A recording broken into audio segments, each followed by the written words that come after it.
This piece has been bisque fired. Prior to the bisque firing, it was coated with terra sigillata. Terra sigillata means sealed earth. It's a technique that goes back to ancient civilizations, European and Native American. That gives it a nice finish. It makes it very white. And what I'm going to do now is I'm going to use a glaze. Well, this is actually a slip that I'm going to put over the surface. Then I'll come back with a glaze over top. And that slip is going to pop off the entire thing. The process that I'm really excited about right now is called naked Raku.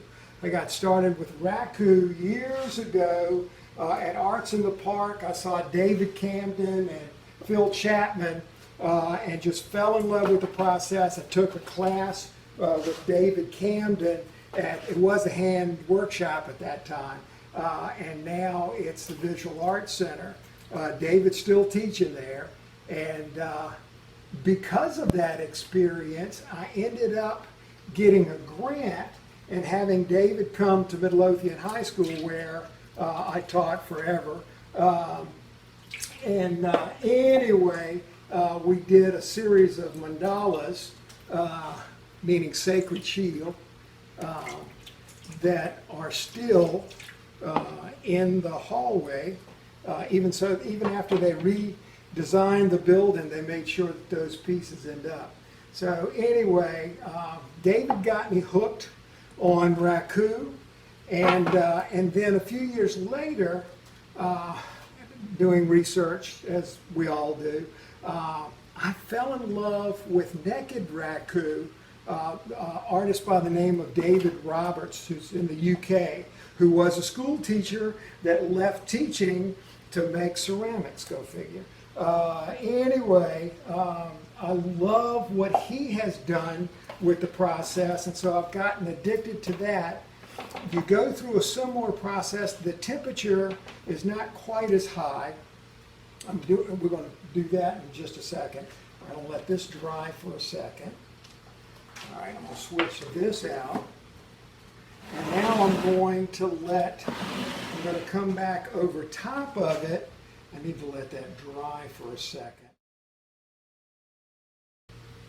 Okay, so now I'm going to put the glaze over top of the slip.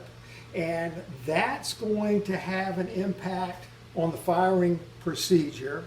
And it's all going to come off like, hopefully, like eggshells when it comes out of the reduction.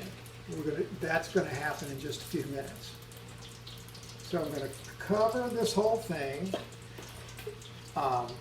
You can do all kinds of approaches. You can brush, you can sponge. I really like pouring because you get multiple layers on the surface, and again, that has a great impact on that idea of random. It's very zen. It's very John Cage.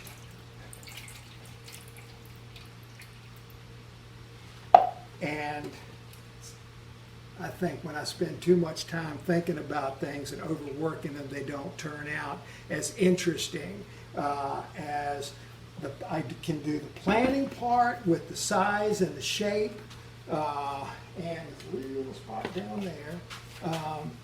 But if I overdo the piece, it's just not as exciting as it's like Christmas morning when you open this up. It comes out, you have no idea what the surprise is going to be. If you don't like it, you can redo it.